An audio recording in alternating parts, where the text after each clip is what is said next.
recorded live here on the Maize and Blue Review. I'm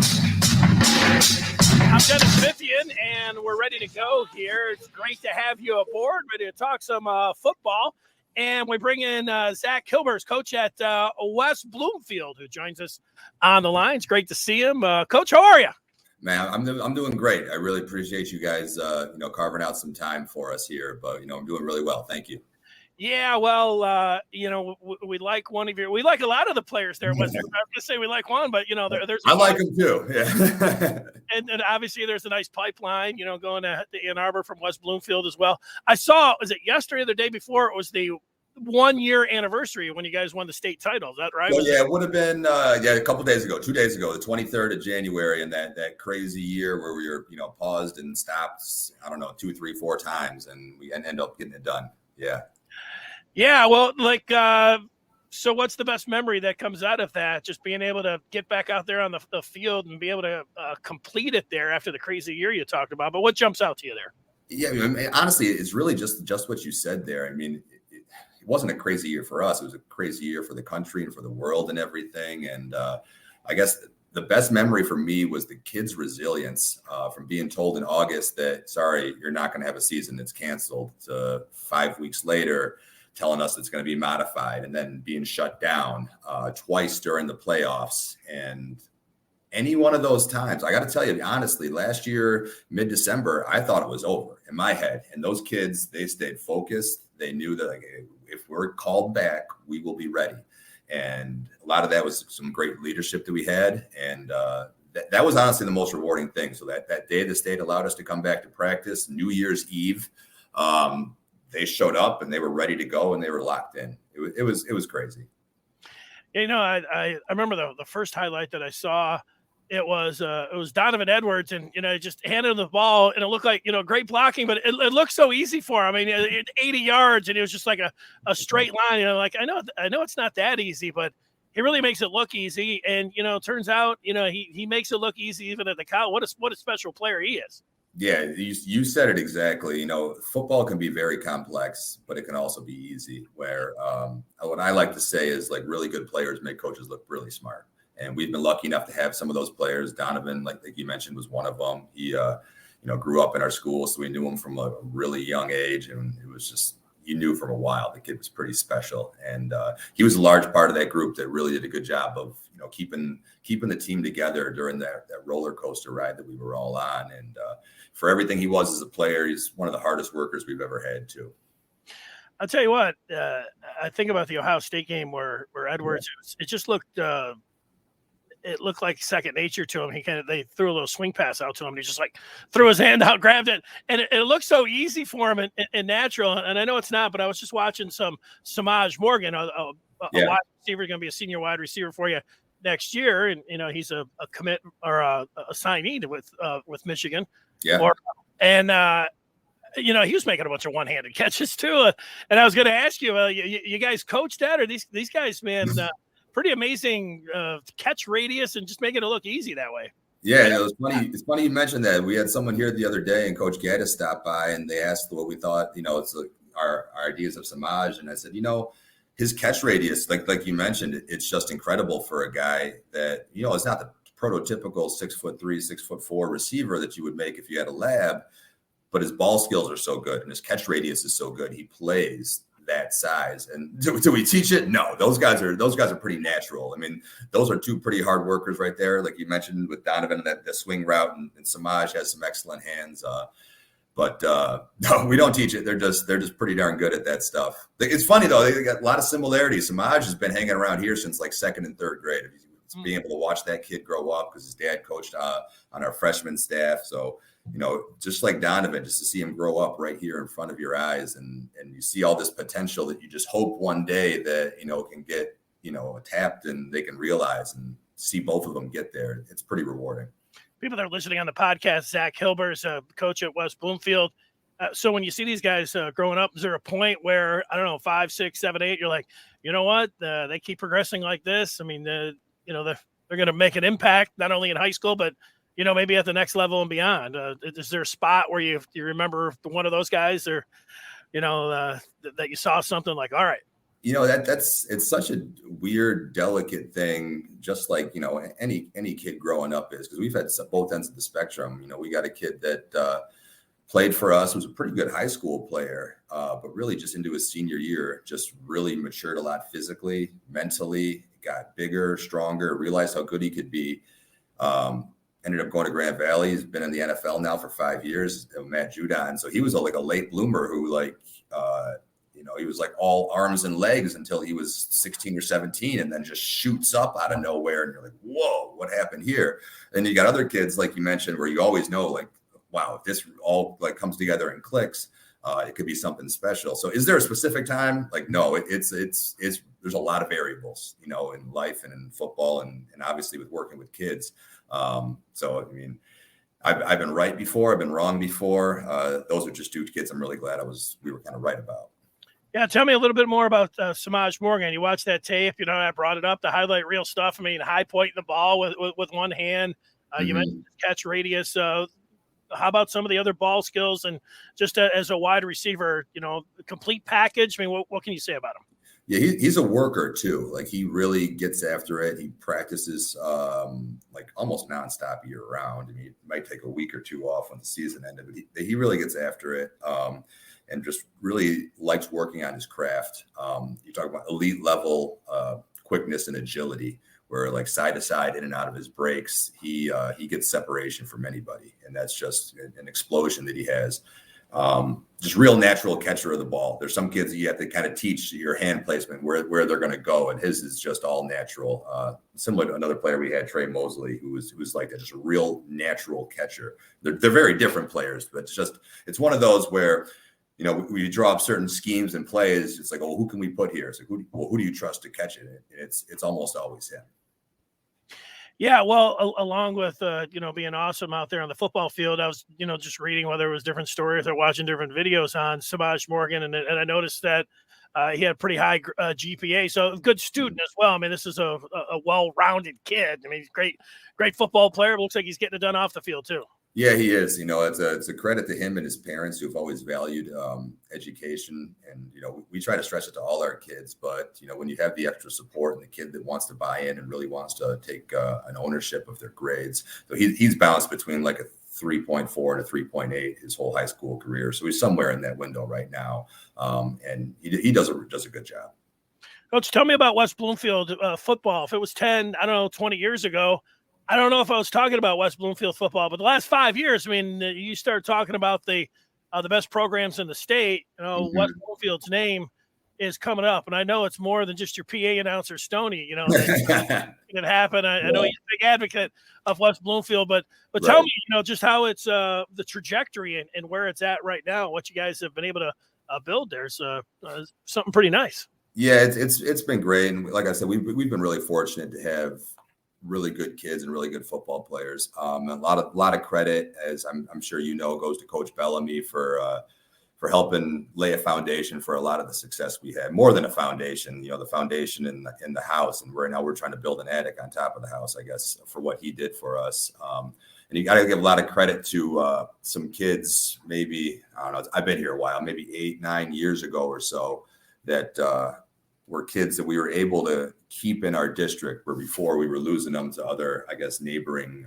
schools, whether they're public or private. And it was the Tristan Jacksons, the Obie Jacksons, and Eddie Wilsons and Navon Mosleys, who were all Division I players, just right in our backyard. And they decided they were going to come here and play for us. And they really did a great job of just getting us on the map. And it was a rocky road for them. A lot of those kids started as freshmen, and that's tough. For as talented as they were as athletes, it's their kids, and we're all kids, but it's a high school. You grow from a kid to a young adult, and we had a lot of kids out there, and they really persevered and worked hard, and they made us a team that people wanted to come to, and they wanted to come to our school. And it started with them and some great administrative support from our central office and our in-building admin. And like I said, Coach Bellamy just doing a great job for us and really doing things the right way.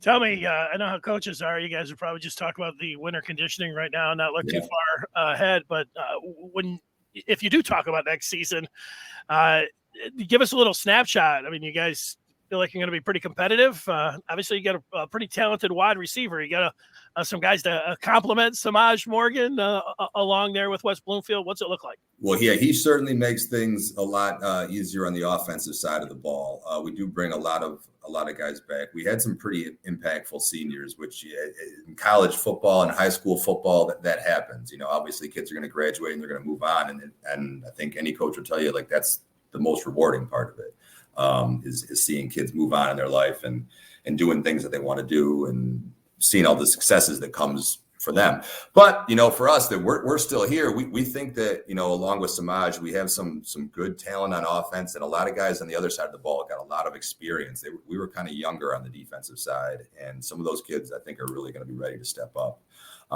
So, we play in a very competitive conference. We play very competitive non-conference games, and we want it to be a battle. We want to be battle tested. I think that formula's kind of worked for us. So when it gets to the nitty gritty in the playoffs, that we've played in close games.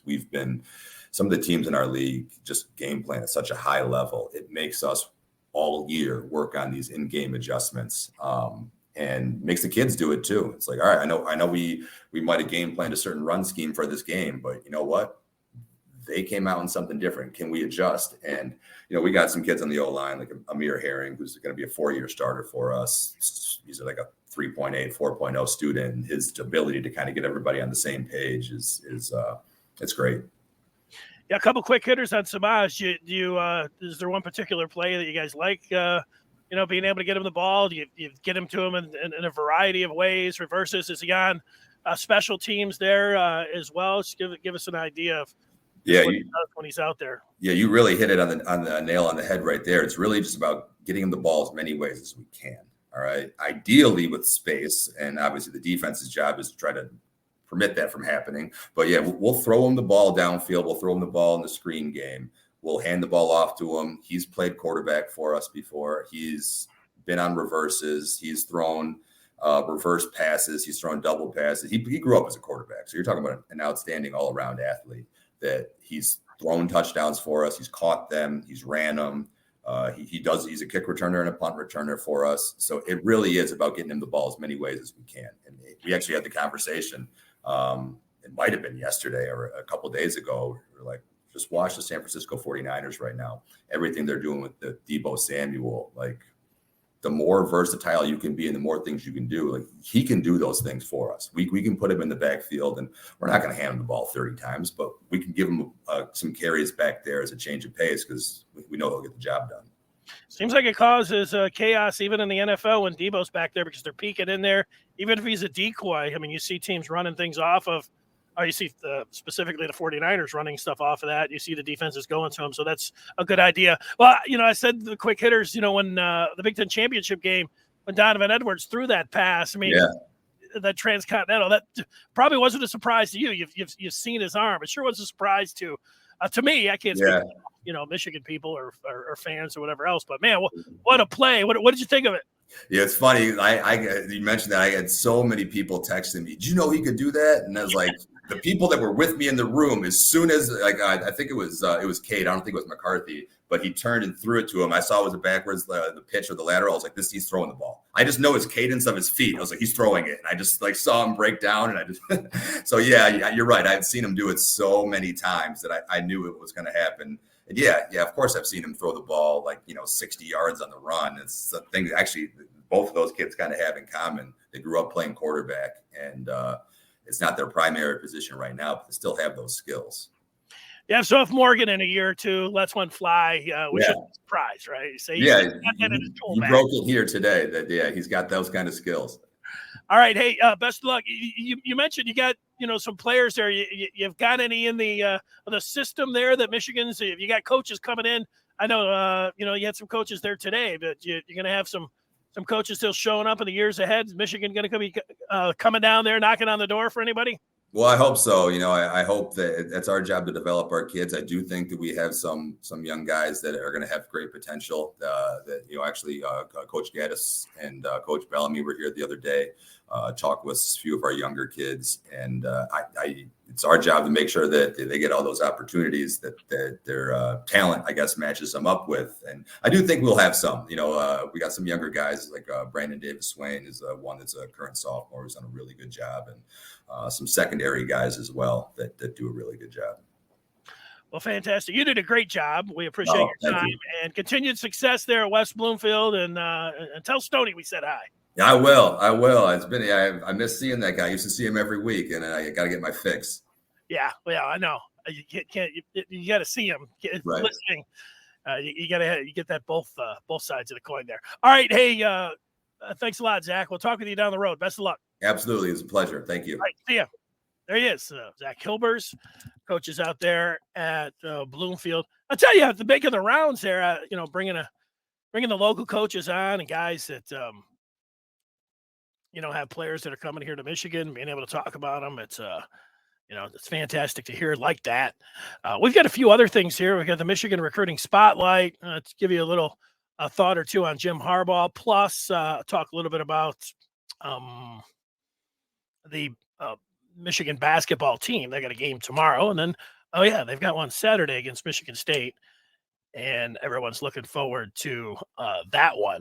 Well, when it comes to that basketball game tomorrow, I think you got to start tonight, because Michigan State on Friday went to Madison and played Wisconsin, and they really played well. I mean, they got a big, and they really cruised to a victory, and man, everyone played well for Tom Izzo.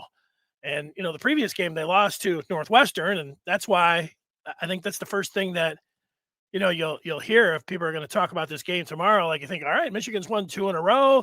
Look at their net ranking is improved. People are starting to talk about them, as a bubble team, all those things. It's just, 2 wins, Maryland, and then going on the road and beating Indiana and serving up the Hoosiers their first loss at Assembly Hall. I mean, that spoke for itself. But yeah, so when you see Northwestern there, you're all right, 3 in a row, and then we'll see what happens Saturday. But the first thing you say about Northwestern is it was just last week or so that they went up to East Lansing and they beat, what's it, last Saturday? I was watching the game.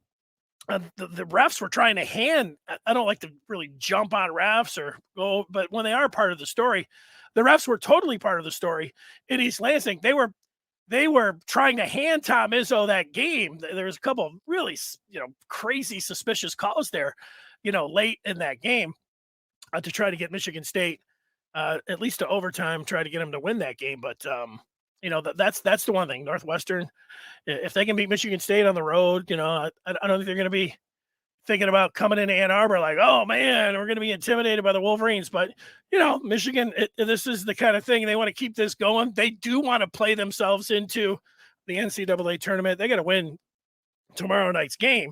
And just and then you start thinking about, all right, 3 in a row. They've stacked a couple wins together. What do they got, for Michigan State, who looks like they're playing their best basketball? What a task. It's always fantastic. That's what the part that, hurt was disappointing that first time around. Like, the 2 times, sometimes 3 times. One of these times it'll be 4 times. You like when these two play.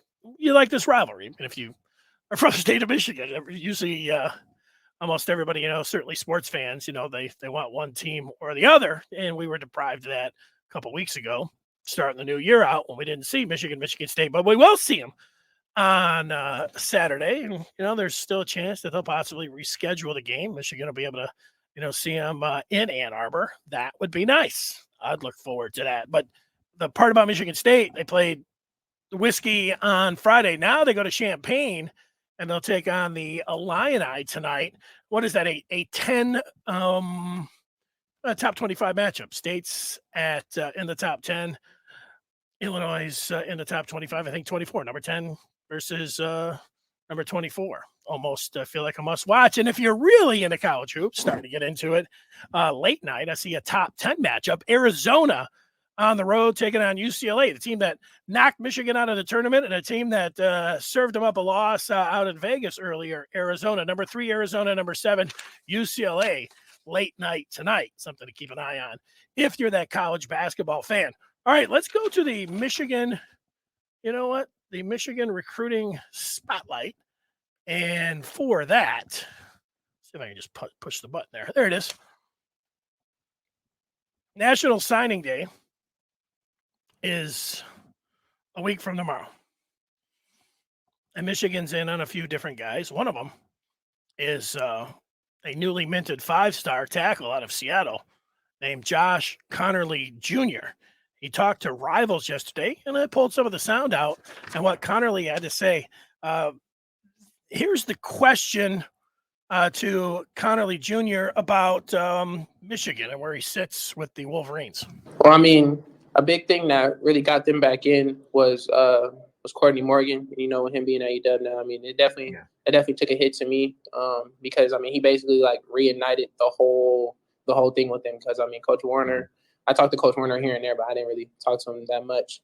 But I mean, with him introducing me to Coach Moore and Coach Newsom and even Coach DeVere, and that's not going to be there now. But so I mean, those were 3 great dudes to just be around. Like not just as coaches, but as men. They're great. They're great men. They're great people. I mean, really learning from Coach Moore when I was there and like a little bit of what they do and how I can fit in. I mean, I feel like I feel like a lot of my skills can be put on full display. So, yeah, interesting there when you hear that because Courtney Morgan was here as recruiting director, and then he's he's off to Washington, which Conerly Jr. mentioned, and and then he talked about Sharon Moore there and Newsom. That's good. It's interesting. You start parsing these words like, they're didn't have the familiarity and then was at the Michigan-Washington game. And, Sharon Moore is, they've kept their, the lines of communication open. I mean, they, and they want Conerly Jr. There's no doubt about it. And, so does everybody else. And, you look at the schools, Oklahoma, Miami, USC, Oregon, Washington, and Michigan. And Conerly Jr. is not in any rush. He looks like he's going to blow past signing day next week, Wednesday, and just going to continue this recruitment. That's what he said.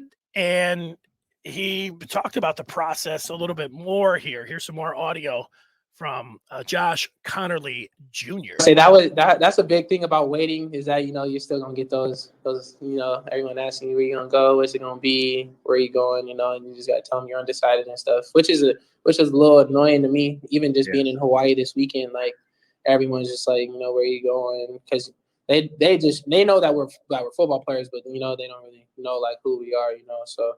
Sure. But the process is fun, and I want to kind of enjoy it as long as I can. Well, there you go. I mean, it sounds like a 17, 18-year-old. Like one side's like, yeah, it's kind of annoying. And everybody's asking me where I'm going. But yet, he's enjoying the process. So, he's the one part about it is, and I guess you could put Michigan, I don't like to hear this, but you might not like hearing it. I don't really like saying it to you that the Michigan head coach is in limbo a little bit. A little bit. It can end any time, so we'll see what happens there. But if I'm somebody like Josh Conerly Jr., when you go to Oklahoma, Miami, USC, Oregon, Washington, what all 5 of those schools have in common is they all have 5 new head coaches. And so different staffs, and he's looking at all of them. And that's where Michigan sticks out, is that they have the stability with the head coach. Now, we say that, and that's the idea, and that's the plan. So we'll have to see on that. The question that was asked, if you want a little bit more substance to the question that was asked, here's what Adam Gorney from Rivals asked Conerly. And then through all of this, Michigan is still there. You visited for the Washington game, had a great time. Obviously a dominant performance against the Huskies that night. You and Sharon Moore hit it off really big. What is it about Michigan that stays in the mix very highly here for you as you go through this? All right. And then you heard the answer, and he said, hey, first, Courtney Morgan. It's not like maybe Courtney Morgan, it was at the Washington game, but then he got from, here was his answer. Well, I mean, a big thing that really got them back in was Courtney Morgan. With him being AEW now, I mean, it definitely took a hit to me because, I mean, he basically like reignited the whole thing with him because, I mean, Coach Warner, I talked to Coach Warner here and there. all right, it took a hit when Morgan left, and Coach Warner was, Ed Warner, who was the offensive line coach last year, but it sounds like maybe Morgan said, hey, here's Sharon Moore. He's at the Washington game. He's having to meet, Sharon Moore there. And, so he has a little bit of a relationship there. Who knows? We'll see. Those are a lot of schools, and it's an unusual recruitment now in that it looks like it's going to go past next week. And, if Conerly Jr. felt like, he was feeling the heat before, like, hey, it's first signing day. Now you get a second signing day. Okay. You got to make a choice. He's like, no, I'm not making a choice. And then Rival said, hey, you're a 5-star. All of those schools, including Michigan, will wait on Conerly Jr. So this is one's worth waiting for. And, we'll see. Michigan in there with a chance. When you're talking about Seattle and, you got the beautiful campus of Washington right there in Seattle out on that peninsula with the mountains in the background, the water over there, pretty nice, but it's nice here too. So we'll see what happens there with Conerly Jr. So we talked a little bit about Samaj Morgan, Michigan basketball, and then there's the Michigan recruiting spotlight. All right, so I'll watch State tonight and see what they've got for Illinois. I'm a college basketball fan. It's time for the Michigan recruiting spotlight, or the memorabilia minute here. I'm digging into the case for some memorabilia here and see what I can come out with. I've had some pictures, throwing them out there. Here's one. And it comes from, see if anybody's able to detect who that is. It is. You got a Michigan. It kind of looks like a defensive player in the stance that he's in there. And there it is. That is Andy Minery. Came in as a quarterback at Michigan. Ended up moving out the tight end. Remember in the game against Michigan State. I had a touchdown in that game. I remember that one. All right. Thanks for watching. We're here every day on the Maize and Blue Review, Afternoon Live. If you listen to the podcast, appreciate the reviews. I ask for, you have the way we work and the way it works when it comes down to YouTube and the way it comes down to podcasts, subscriptions and reviews and ratings. Those things are all really big. So if you're somebody that's out there that likes that stuff, go ahead and do it. I always get to the feedback, and I've neglected that, but let me look in here, see if there's anybody that's asking any questions. And we do have Lyle, who is getting in here. Wouldn't cold weather be a selling point? Did you see this weekend's games? This weekend's game.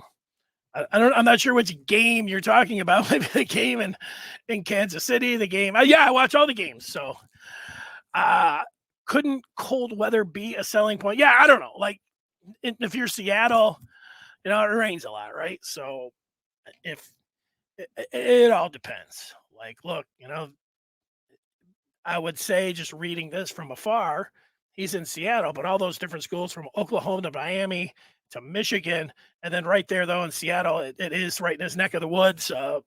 Obviously, we've mentioned Washington and then Oregon, but, he's got all the choices in there. If he likes warm weather, USC and Miami, if that's a big deal to him, if, he's going to be an offensive lineman, if he's like, what, I don't care. I'll just, wear short sleeve shirts, bring it on. The snow, if I'm playing in the pros, I got to get used to it. Well, then maybe it's Michigan. So, but I don't know, the kid, I don't have a great read, but those that do say Michigan's got a pretty good shot there. So I give him a 50% shot, but I'm not expecting anything. Doesn't sound like you should expect anything coming up a week from Wednesday. All right. Appreciate the feedback. We will talk with you tomorrow at 1:00. Daniel Dash, he covers the Michigan basketball team for us at TMBR. He's the beat writer for the Wolverines. We'll bring him on. We'll talk more about Michigan hoops, and maybe we'll be talking about Jim Harbaugh coming back tomorrow. At that point, that would be nice. Thanks for the feedback. Thanks for watching. That'll do it. Everybody else out there, have a great day. And I'll talk to you tomorrow. See ya.